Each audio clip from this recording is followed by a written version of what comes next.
message to someone you really like. At first, everything feels normal. You place your phone beside you and try to continue with your evening. But a few minutes later, you pick it up again. There is still no reply. You tell yourself it does not matter. Yet somehow, your attention is no longer on your evening.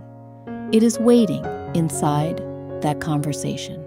10 minutes become 30. You begin replaying the conversation. Did you say too much? Did your message sound needy? Were you too honest? Maybe they have lost interest. Maybe they are deliberately ignoring you.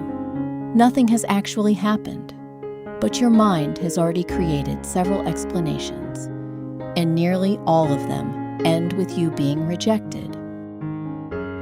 This is texting anxiety.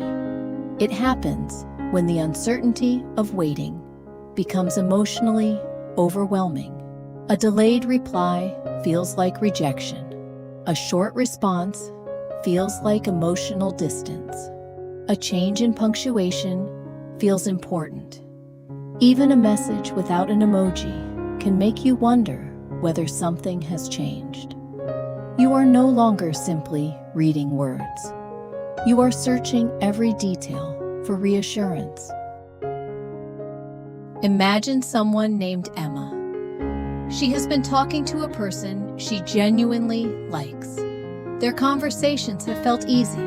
They have laughed together, shared personal stories, and talked about meeting again.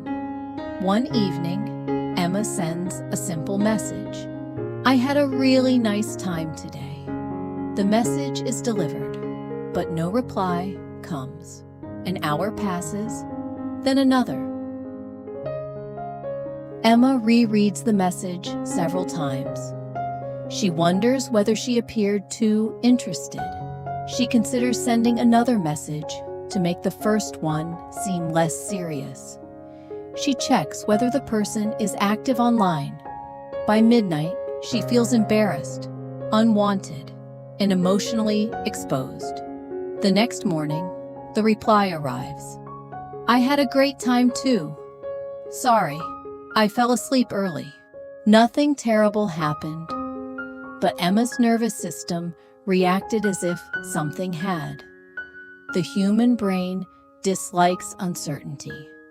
When information is missing, it tries to complete the story. And when you care deeply about the outcome, your mind may choose the explanation that feels most threatening. This is not because you are dramatic. It is because your brain is trying to protect you from emotional pain. Texting anxiety can become stronger when you have experienced inconsistency before.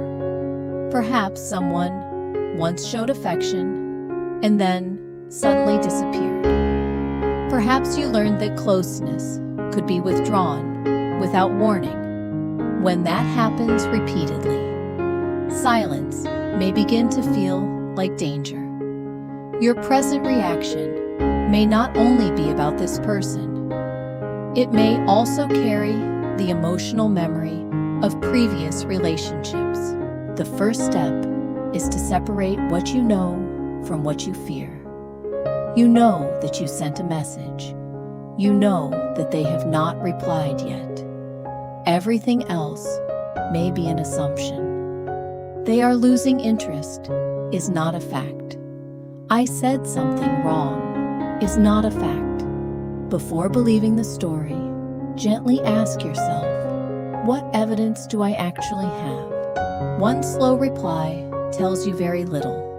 A repeated pattern tells you much more. Instead of judging the relationship through one evening, observe how the person generally treats you. Do they follow through on plans?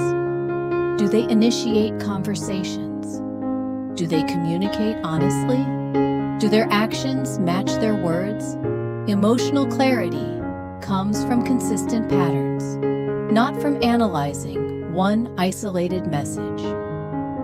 Texting anxiety often becomes painful when another person's response starts determining how you feel about yourself. A quick reply makes you feel wanted. A slow reply makes you feel forgettable. But your worth cannot be measured by someone else's availability. Their schedule, habits, energy, or communication style do not define your value. You remain worthy before the message arrives and after the screen goes quiet. An anxious feeling can seem like intuition. You may think, something feels wrong, so something must be wrong. But anxiety often speaks through urgency. It demands immediate answers. It tells you to check again, send another message, or prepare for rejection. Intuition usually feels quieter. It notices patterns without forcing you into panic. Not every uncomfortable feeling is a warning you must act on. Sometimes we mistake emotional intensity for romantic connection. The waiting, the relief when they finally reply, the fear when they become distant again. These emotional highs and lows can feel powerful, but intensity is not always intimacy. Healthy connection usually feels more stable. It does not require constant access, but it provides enough consistency that you are not always questioning where you stand. The next time anxiety rises, create a small pause before reacting. Place the phone down. Take one slow breath. Notice where the feeling appears in your body. Then name what is happening. I feel uncertain. I am afraid of being rejected. Naming the emotion helps you observe it without becoming completely controlled by it. You do not have to solve the feeling immediately. Then return your attention to something that belongs to you. Finish your work, take a walk, make dinner, call a friend, read a few pages of a book. Your life does not have to stop because one conversation has paused. The goal is not to pretend that you do not care. It is to remember that caring about someone should not require abandoning yourself. If texting patterns continue to make you feel uncertain, healthy communication is allowed. You can say, I enjoy talking with you, but I sometimes feel unsure when communication suddenly disappears. What kind of texting rhythm feels natural for you? This is not demanding constant access. It is creating space for clarity. The goal is not to control how quickly someone responds. It is to understand whether your communication needs are compatible. Love should not constantly leave you waiting for permission to relax. A healthy relationship will not remove every moment of uncertainty, but over time, it creates enough honesty, consistency, and care for your nervous system to feel safe. Your peace should not depend on a notification. Your worth should not disappear inside someone else's silence. Healthy love is not measured by reply time. It is measured by how safe, respected, and emotionally seen you feel. If this video helped you feel a little calmer,